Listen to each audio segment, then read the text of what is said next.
El Instituto Dominicano de las Telecomunicaciones, Indotel, inició la fase de entrega de las cajas convertidoras para la transición a la televisión terrestre digital.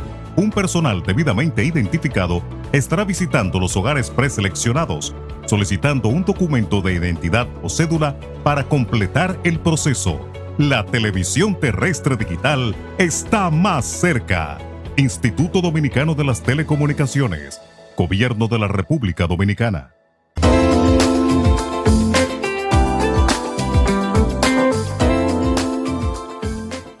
Bienvenidos a Didáctica Online, este programa que te acompaña cada semana y en un nuevo año 2024 que inicia espero que con buen pie. Yo muy feliz porque insistí, porque ustedes saben que yo soy insistente, persistente y de verdad que me siento muy feliz de que Luis Geraldino, nuestro invitado, bienvenido. Gracias. Pues esté aquí con nosotros en Didáctica Online. Lo sigo y veo sus publicaciones, conozco su trabajo y realmente sé que va a ser un programa de mucho provecho porque el 13 de enero se celebró el Día Mundial de la Lucha contra la Depresión y esto es un tema que increíblemente es poco abordado, sin embargo afecta a millones de personas en el mundo y a muchas personas que usted y yo conocemos y quizás a usted en algún momento le ha pasado.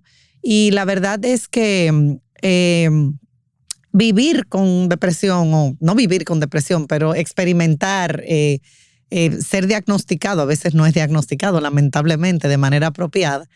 ¿Qué implica, Luis? Tú como psiquiatra, especialista del Centro Lao, ya saben, puedes dar tus redes en un rato para que te sigan, que publicas de verdad mucho contenido interesante. Te felicito por la labor. Ya cumplieron un año en su centro y la verdad es que hay que celebrar las obras buenas, los profesionales que están aportando a una real necesidad que existe. Y ha sido evidente para ustedes que es una necesidad real, sí, realmente sí, que ha tenido que ser atendida y que muchos centros cada vez más están realmente copados. O sea, no dan abasto, respondiendo a todas las necesidades de salud mental, que debe ser una prioridad ahora que estamos iniciando el año para toda familia, para las escuelas, nosotros que somos educadores, en todos los contextos, priorizar la salud mental. Sí.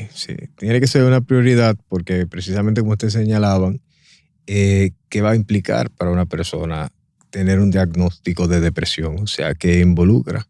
Bueno, pues va a haber todo un proceso que inicia con la psicoeducación del paciente, porque al dar un diagnóstico se tiene que trabajar mucho todo lo que involucra el entorno a este diagnóstico.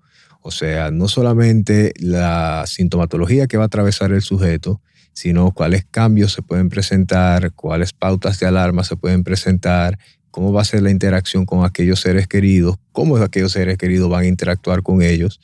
Y se crea toda una red de información que el paciente debe de manejar, porque no es solamente darle un diagnóstico y ya, o sea, te tiene depresión y va a terapia y bebes eso y esto y esto. No, o sea, si fuese así de sencillo, fuese un éxito.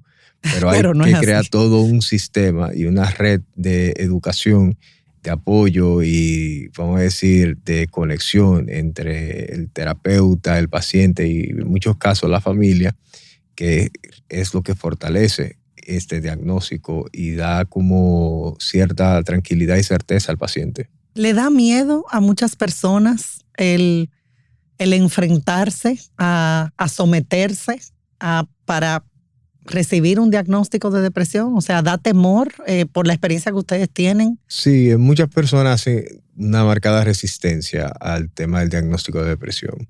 Hay un factor cultural que hace de la depresión un sinónimo de debilidad o de fragilidad, que nosotros como dominicanos tenemos una resistencia porque lo consideramos como algo negativo, lo consideramos como algo que realmente no es representativo del dominicano, que es feliz, que es sonriente. Que toma cerveza, que juega dominó, que oye música. O sea, es como una lucha ahí presente. Y uno pensaría, bueno, eso son cuestiones del hombre dominicano, pero uno lo ve hasta en las pacientes dominicanas, que hay toda una resistencia en torno a recibir el diagnóstico de depresión. E incluso ellos muchas veces lo saben y llegan con la palabra en la boca, pero cuando uno se lo confirma es diferente. Claro. Es como si fuese, ok, este peso es real. No es lo mismo que alguien te diga, tú estás deprimido, que se usa la palabra así como a la ligera. Y algo que tú decías fuera antes de empezar el programa y que quiero que aclaremos es la diferencia entre la tristeza y la depresión, porque por el simple hecho de estar tristes, que es una emoción como cualquier otra, sentimiento que experimentamos y hemos experimentado todos. ¿Cómo diferenciamos o qué alertas para decir, no, espérate, esto no es simplemente tristeza o no cuando una persona o nosotros mismos experimentamos tristeza, no de una vez pensar que ya es depresión? Exactamente. O sea, hay dos vertientes. La tristeza suele ser vamos a decir, este sentimiento que queda delimitado en el tiempo y que usualmente es de una duración corta. Se asocia a algún elemento catalizador y realmente puede ser resuelto casi de forma como pasajera, o sea, puede resolverse en el tiempo. Mientras que la depresión tiene una característica crónica y en muchos casos no va a tener un disparador específico, porque hay muchos tipos de depresión, que no siempre, en la mayoría van a haber un disparador social o familiar o, qué sé yo, vivencial del sujeto que pueda empujarlos a manifestar sintomáticamente una depresión.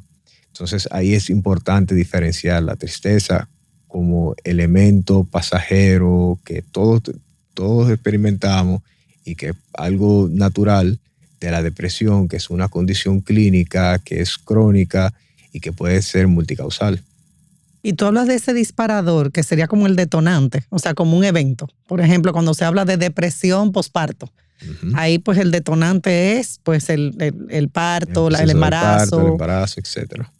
Nos referimos a eso, o sea, que no necesariamente, pero en el caso de la tristeza sí generalmente hay un elemento, por ejemplo, la pérdida de un familiar, problemas económicos, pérdida de trabajo, problemas con la pareja, eso puede causar. Pero si vemos que esta tristeza se extiende en el tiempo, ya estamos hablando de una depresión. Y si, por ejemplo, como le pasó a un caso, una amiga mía me dice, pero mira, mi hijo vivía sonriendo y cuando lo someto a unas evaluaciones porque le solicitaron en el centro, salió como diagnóstico depresión. ¿Puedo yo estar sonriendo, tener una vida, vamos a decir, maravillosa y aún así tener depresión, o sea, experimentar? Sí, porque no toda depresión se va a manifestar exactamente igual. O sea, no todos los casos de depresión van a tener al sujeto que va a estar, como lo vemos, o sea, semiológicamente como acostumbrado, triste, cabizbajo o acostado, con pocas actividades, con marcada anedonia, o sea, falta de deseo por hacer cosas placenteras.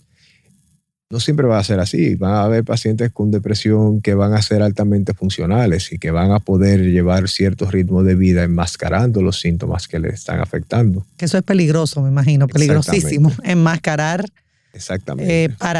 para mantener una imagen, pero por dentro estoy, vamos a decir, sufriendo todos los síntomas. Exactamente. Y esos síntomas, ¿cuáles podrían ser? Aunque me imagino que cada caso, como tú decías, implica mucho el contexto. Hay una tríada como esencial que uno tiene que ver, que es la anedonia, la abulia y la apraxia.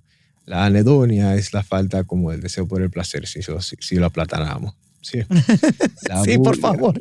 La abulia es como la falta de la motivación por hacer cosas y la apraxia es cuando no hacemos las cosas. Okay. Entonces, cuando vemos esta tríada, ya tenemos como una imagen de que estamos rondando en tema de la depresión.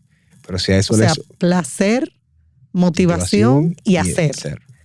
¿Y se puede dar una de las tres o generalmente usualmente vienen acompañadas o vienen en secuencia, pero la principal es la anedonia, quizás la más reconocible. Aquella falta de deseo por las cosas que son usualmente placenteras. Qué sé yo, el chico jugaba mucho videojuegos y de un momento a otro ya no le interesa, lo que quiere es estar durmiendo.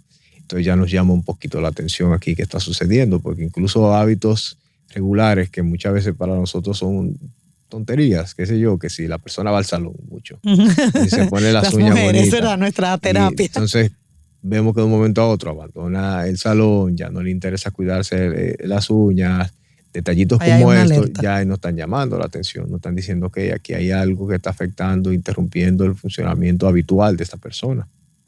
Y se vuelve yo escuchándote, se vuelve hasta indiferente. Yo digo que la indiferencia es lo peor, porque a veces tú hasta quieres una reacción de la persona, sea cual sea. Sí, Pero sí, pero muchas veces esa indiferencia, tenemos que recordar, no es voluntaria del sujeto. Una indiferencia que es secundaria a los síntomas que presenta el sujeto. Y por eso es que viene la famosa frase de, bueno, tú puedes, vamos a intentarlo, dale para allá, esto es pasajero, vamos, sonríe, la mira vida todo es lo que tú una, tú tienes tienes. todo esto porque te deprimes. O sea, una infinidad de frases. La principal es pon de tu parte, Ay, sí. que yo creo que es una de las más dañinas. Y bueno, el sujeto pone de su parte. Lo que sucede es que la carga sintomática es pesada y él tiene que, o ella tiene que lidiar con esa carga sintomática. Ay, sí. Es una carga fuerte, ¿eh? Exactamente. Tú que estás con pacientes, con personas que lo viven y a veces el otro no comprende al 100% o en su totalidad. Sí, Aunque lo intente, pero sí, es difícil. es difícil.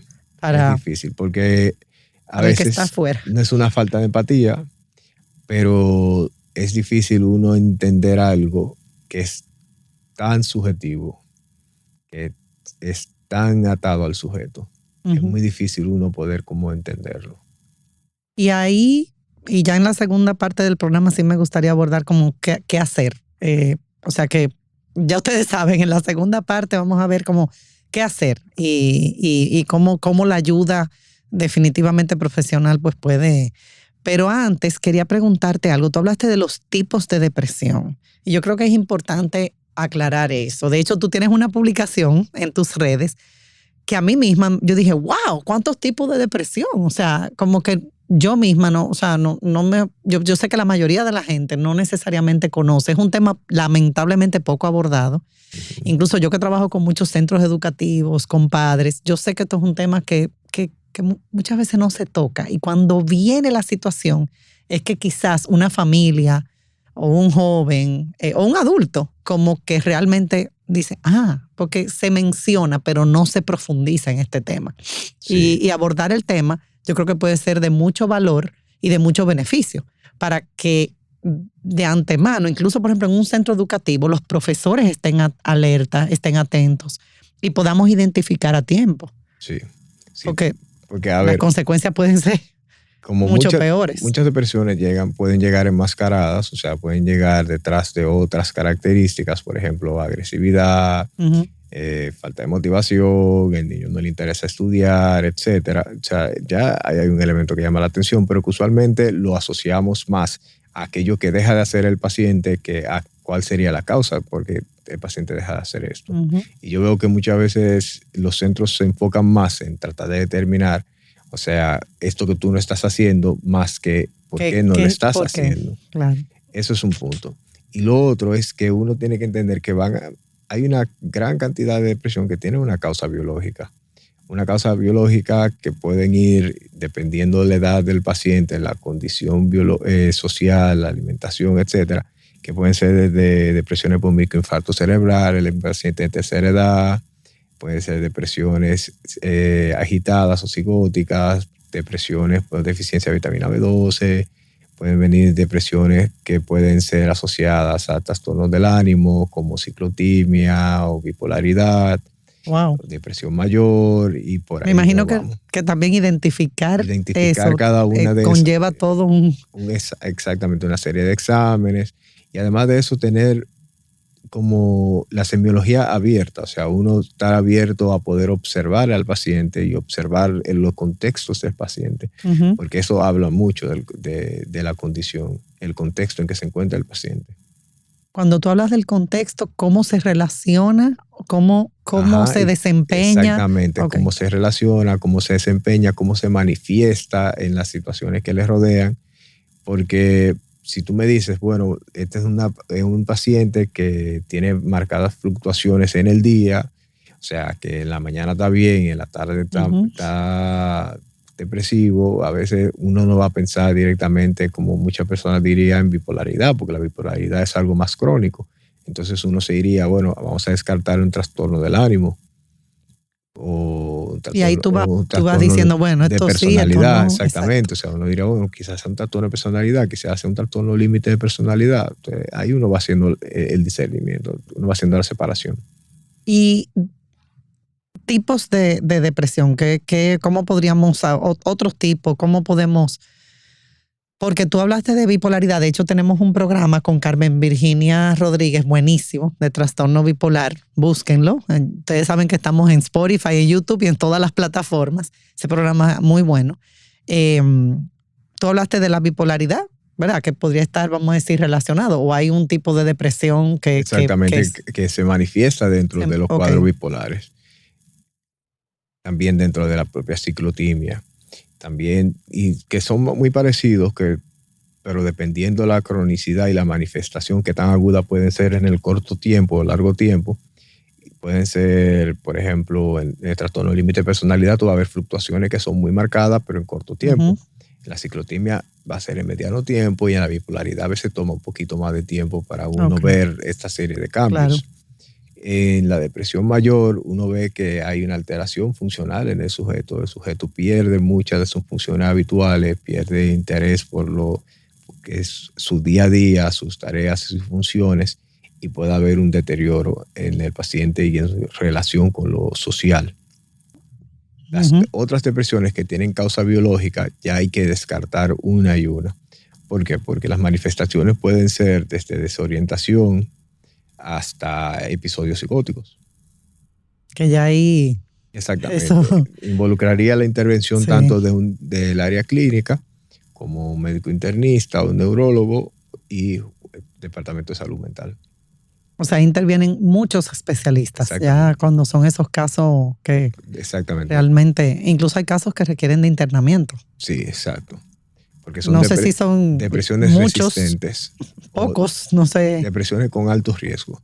O sea, depresiones donde hay ideación suicida, donde hay agresividad hacia otras personas, o depresiones que son resistentes a la medicación o al tratamiento y el paciente está en riesgo. La depresión siempre lleva medicación. O sea, una vez diagnosticado, que es muy importante, ¿verdad? Esa conciencia y yo digo que ponerle nombre a las cosas es importantísimo. Después que tú le pones un nombre, tú dices, bueno, ¿qué me toca? ¿Verdaderamente depresión que tengo? Bueno, pues vamos. Bueno, aquí es importante. ¿Por qué?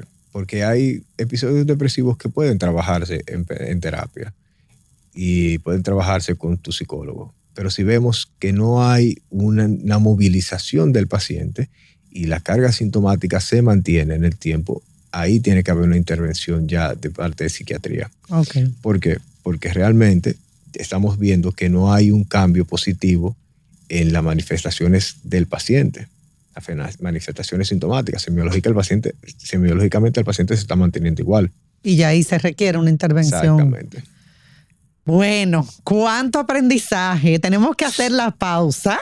Pero usted no se puede ir de aquí, usted se tiene que mantener porque cuando regresemos yo quiero con Luis, que es realmente un gran especialista y que está haciendo un gran trabajo, que profundicemos un poco, que veamos un poco qué hacer, o sea, cómo abordamos la depresión. Porque lamentablemente, culturalmente, como decíamos, a veces no se dan los pasos adecuados y yo creo que es importante que tanto las personas que la experimentan, o sea, llegan a un diagnóstico, la viven, o las personas que están alrededor, que puedan como dar los pasos necesarios para que realmente se pueda salir adelante. Porque hablamos de vivir con depresión, pero no necesariamente una persona está, vamos a decir, tiene que vivir su vida entera o sea, una vez se diagnostica, puede salir de la depresión. De eso me gustaría que hablemos cuando regresemos, porque quizás hay personas que sí lamentablemente viven con depresión, pero hay personas que con las... pueden remitir el síntoma. Que pueden, ¿verdad? Esa es la esperanza. Bueno, no se vayan, que nos vamos a la pausa. Regresamos pronto. El mundo está lleno de ideas. Te ayudamos a iluminar la tuya. ¿Qué idea quieres cumplir en este 2024?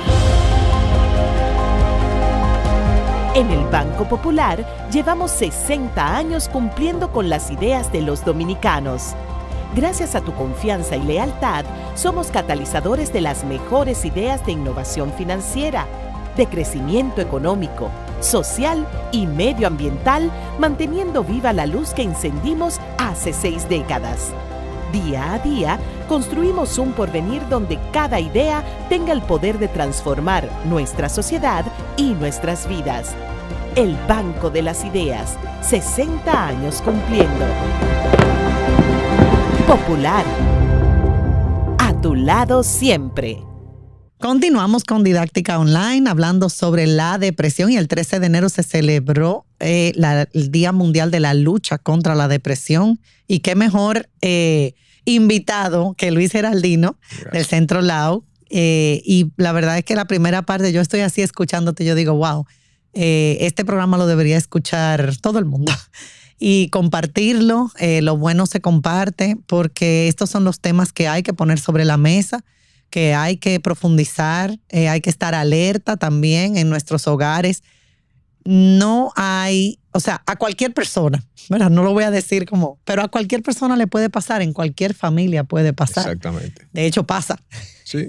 Y no podemos pensar, no, porque imagínate, ese muchacho ha crecido en una familia feliz o ha crecido, que lamentablemente, ¿verdad? A veces pensamos que hay obviamente hay factores de protección o que previenen, que tú hablabas de todo el entorno familiar, pero hay componentes que no dependen del entorno. No dependen del sujeto. O sea, hay elementos que realmente tú puedes hacer en tu casa, en la escuela, todo lo que tienes. O sea, ese joven ha crecido con todo. Bueno, pero no depende de eso. Hay otros factores. Y me gustaría, Luis, bueno, antes de entrar en el tema de cómo abordar la depresión de manera adecuada, porque me imagino que también hay muchas personas que lamentablemente, o muchos hogares, muchas familias, que no lo abordan de manera adecuada. Imagino que ustedes han visto muchos casos que dicen no lo han enfocado, guiado y quizás a veces llega a un punto que se pudo haber prevenido o abordado o tratado a tiempo, que no debió haber llegado ahí, vamos a decir.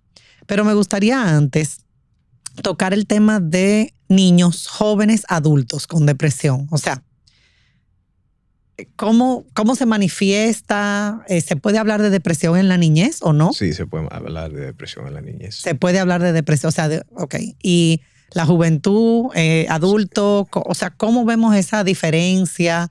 Me imagino que en el caso de un niño, pues ya te conlleva otro tipo de... Exactamente. Yo no soy especialista en infanto juvenil, pero el cuadro sintomático que suele presentarse es alteración conductual.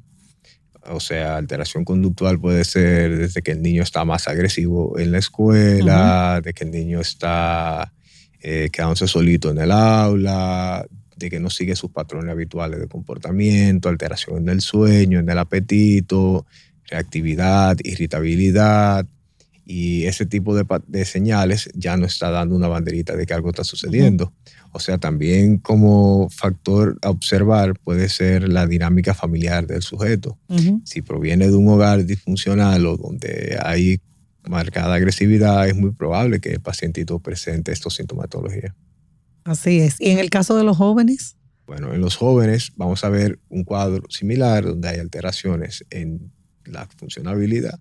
Hay irritabilidad, hay tendencia a conductas que son de autosabotaje, hay aislamiento, el paciente suele abandonar tareas o funciones que eran de su interés y vemos que lo principal es como una especie de aislamiento con sus grupos habituales. El paciente abandona y suele retirarse a su habitación, por ejemplo. O suele volverse muy autoexigente o muy rígido, o se vuelve esta persona que necesita que todo sea perfecto para que salga bien, que todo sea de lacito y moño. O sea, que quede perfeccionista. Perfecto. Ay, eso sí es duro. Porque eso es rigidez. Y esa rigidez lo que nos está diciendo es que hay una incapacidad de tolerancia a la frustración. Así es. Y eso es duro. Exactamente. ¿Y en el caso de los adultos? Bueno, en los adultos va a variar mucho porque muchos adultos pueden tender a ocultar los síntomas para poder funcionar y para no ser asociados a ese estereotipo de, bueno, tú estás depresivo, tú estás loco, tú eres débil, eso se arregla con salir, bebete 2 cervezas, etcétera, y suelen enmascarar mucho, pero ¿qué vamos a ver? Bueno, vamos a ver pacientes que tienden a conductas agresivas o pacientes que tienden a asumir posturas extremadamente pasivas, son pacientes que tienden a recurrir al abuso de sustancias, son pacientes que pueden tener también las clásicas manifestaciones que hablamos anteriormente, anedonia, bulia, apraxia.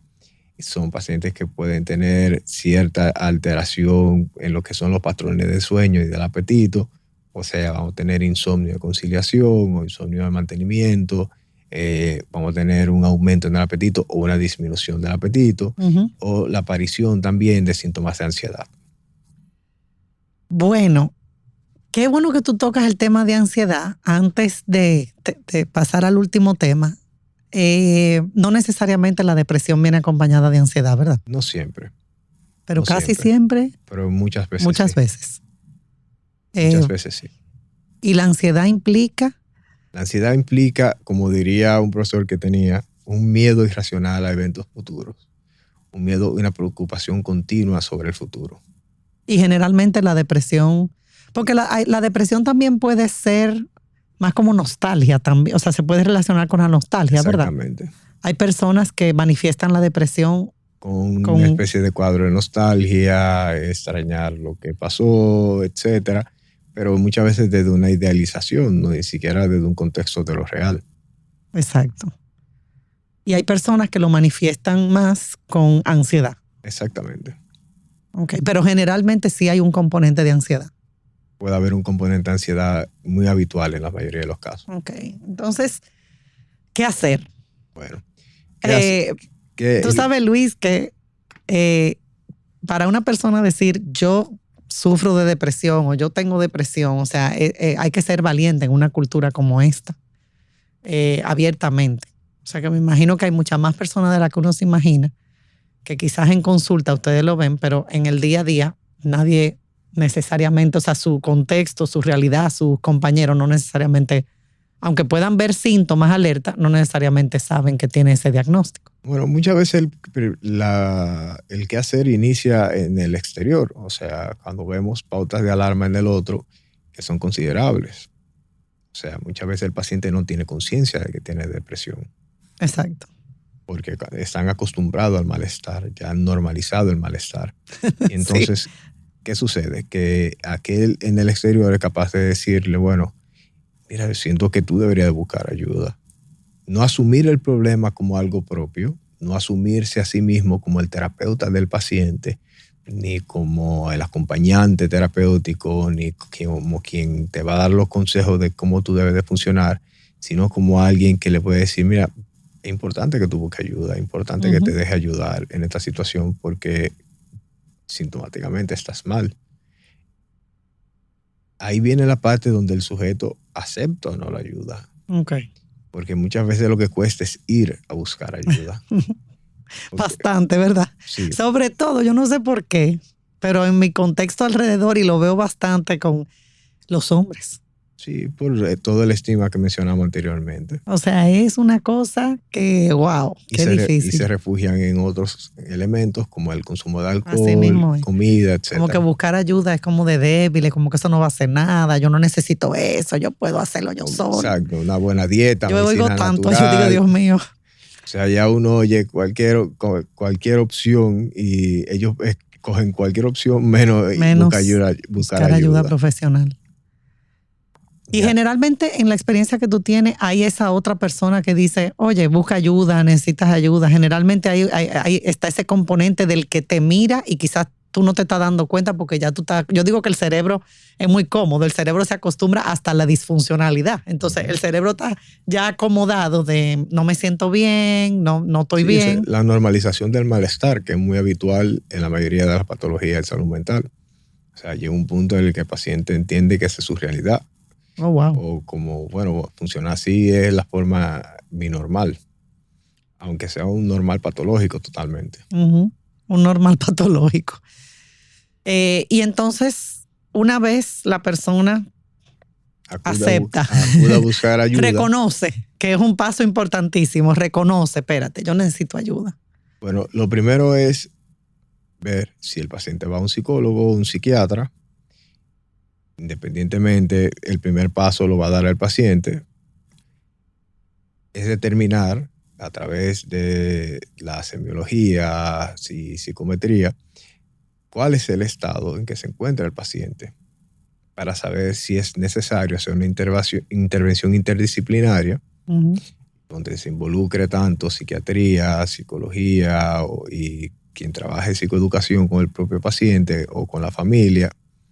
Y dependiendo de esto, es que uno va a crear como la red y los protocolos de trabajo. Porque hoy en día el trabajar aislado, o sea, el psiquiatra solito, el psicólogo solito, o sea, como que ya eso no funciona en la realidad de hoy. O sea, ni los resultados van a ser. Los trabajos, si no son interdisciplinarios, son realmente muy carentes de opciones y son realmente, vamos a decir, una exposición al sujeto a situaciones que podrían tener soluciones más viables. ¿Cuánto tiempo dura el proceso? Es que todo dependerá del tipo de depresión, de la entrega incluso del sujeto al propio proceso, porque hay mucho abandono terapéutico, hay mucho abandono del proceso terapéutico, donde vemos que el paciente se retira de la ayuda. O sea, es muy común que el paciente no termine o no continúe con... Es muy habitual. O sea, la mayoría de los pacientes están interesados en hacer un proceso, pero es muy común uno ver el paciente que abandona el proceso y que se trata de reintegrar un año después y vemos como todo muy abandono. O sea, se hace difícil para una persona entonces. Sí. Se hace difícil porque tiene que someterse, vamos a decir, a una serie de experiencias, acciones, decisiones, hábitos. Pero lo interesante del caso es que aquellas cosas a las que ellos se van a exponer son, vamos a decir, herramientas para lidiar con el malestar. Pero la resistencia es tal que incluso en el caso de que te están ofreciendo herramientas, tú haces un freno. Aún siendo algo que va a ser positivo para ti. Exactamente. Y creas una resistencia. Qué complejo el ser humano, Luis. Sí. Qué complejo. Sí. La verdad es que esa mente humana, ese cerebro humano es complejo, definitivamente. Porque aún siendo algo que te va a ayudar a vivir mejor, o sea, a tener una vida más plena, ni siquiera voy a hablar de felicidad, pero bienestar. Exactamente, estabilidad. Estabilidad, equilibrio. Y aún así nos cuesta. Por lo que tú me dices, me imagino que es frustrante para el especialista. Porque uno tiene que acostumbrarse al final, porque... Cuando digo frustrante, como que wow. O sea, porque uno sabe que está la probabilidad del abandono terapéutico y si uno no tiene eso como una posibilidad, quizá uno está viviendo una fantasía. Sí. El ser humano es autónomo, o sea, no está atado a la silla del consultorio. Y nadie puede hacerlo por el otro tiene que definitivamente... Wow. Y entonces hablábamos de la medicación. Generalmente ya un diagnóstico de depresión conlleva medicación, generalmente, no necesariamente. Sí, tú hablabas de que se comienza, en muchos casos acompañado de psicoterapia. Es lo más pertinente, que sea acompañado de psicoterapia o psicoeducación o ambas. Porque, por ejemplo, un paciente con bipolaridad va a lidiar con depresión o estas fluctuaciones durante muchos años de su vida, el resto de su vida. Entonces, es muy pertinente la intervención psicoterapéutica para el proceso de psicoeducación del paciente. ¿Por qué? Porque como es algo que es crónico y que va a ser, puede decir, presente durante el resto de la vida del paciente, tiene que aprender a vivir con eso. Educarse para vivir con eso. Y hay otros casos en que simplemente con la intervención correcta, pues tú sales adelante y no necesariamente vives con, o sea, tienes que vivir y ya estás No, exacto, no es un estigma permanente, porque hay pacientes que remiten sintomáticamente y no vuelven a presentar mayor. Y son muchos los casos que... Sí, la mayoría de los pacientes tienen una remisión. Y que puedan presentar un episodio tiempo después, sí, pero si ya tienen las herramientas, ya tienen los conocimientos para poder lidiar con esto, son episodios que son mucho más cortos, mucho más controlados. ¿Y qué papel juega la familia en todo ese proceso? Bueno, digo la familia, pero también, bueno, amigos, la red. La familia principalmente tiene que hacer un trabajo terapéutico en sí misma. ¿Por qué? Porque cuando hablamos de un sujeto con una condición de salud mental, no solamente está afectado él, sino que están afectados todos aquellos que le rodean. ¿Por qué? Porque todos aquellos que le rodean son parte de lo que son sus redes de soporte.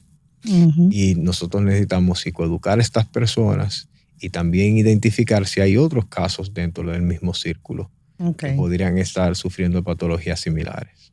O sea que la familia, sí o sí, para que sea exitoso, vamos a decir, tiene que involucrarse de alguna manera u otra en la terapia, Exactamente. La mayoría de los sujetos van o acuden a consultas solos, o sea, no acuden con el círculo familiar y uno trabaja con ellos. Pero cuando vemos que ya hay pautas de alarma o vemos que ya realmente el paciente está teniendo problemas para poder avanzar dentro de su proceso terapéutico, uno involucra de cierta manera a la familia para uno saber primero dónde está posicionado el paciente y con qué cuenta el paciente.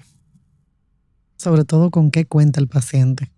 Wow, muy interesante. Luis, a mí me gustaría pues cerrar el programa con algún mensaje de tu parte, porque yo pienso que el primer paso que tenemos que dar como sociedad, como cultura, en todas las instituciones, sea la familia como institución primaria, primer educador de todo, ¿verdad? En el lugar donde tú aprendes a relacionarte, igual la escuela, igual todo, la iglesia, el trabajo, las instituciones donde nos desarrollamos,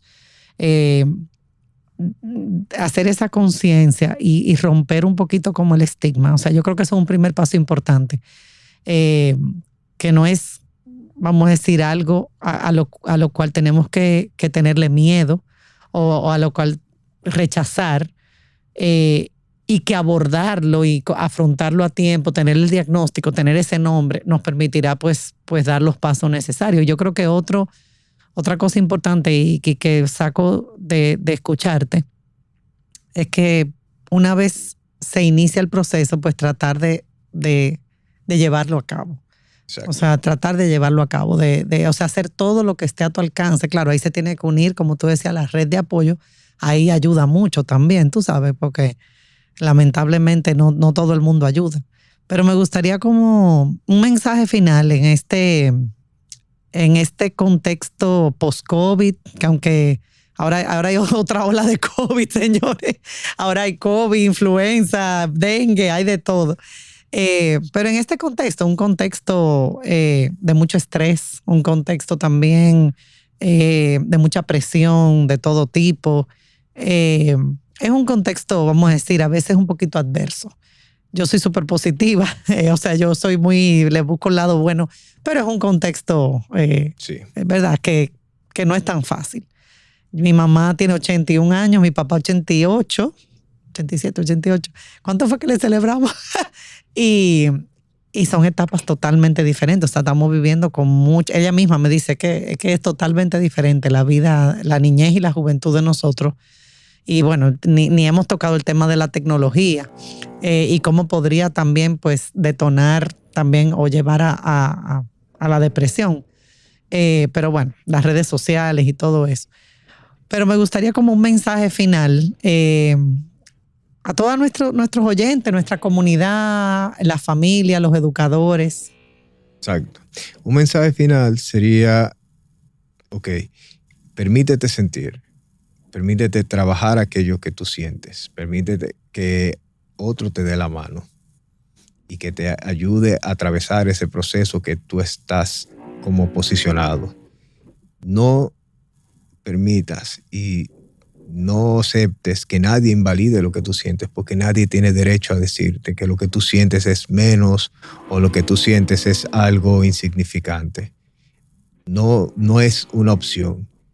Lo que sí es una opción es que te dejes ayudar. Lo que sí es una opción es que te permitas sentir, que te permitas identificar lo que sientas y que te sientas abierto a trabajarlo. Me encantó. Excelente. Ya con broche de oro cerramos este programa. Compártelo, habla sobre esto, profundicemos en este tema para que todo aquel que pueda estar experimentando uno de los síntomas pueda buscar la ayuda, pueda dar los pasos necesarios. Las redes Luis Geraldino. Sería DR Geraldino, como Doctor DR. Geraldino. Esa sería mi cuenta de Instagram. Y Lao Psicoterapia y Salud también sería la cuenta de Instagram con la que trabajamos. Excelente, gracias Luis. Y cerramos con nuestra frase. Nos vemos en el próximo programa, porque saben que estamos aquí todas las semanas. Ya hay más de 200 podcasts disponibles para todos ustedes. Así que nos vemos la próxima semana. Cerramos con nuestra frase: la educación no es teoría, sino vida, transformación y aprendizaje. Hasta la próxima.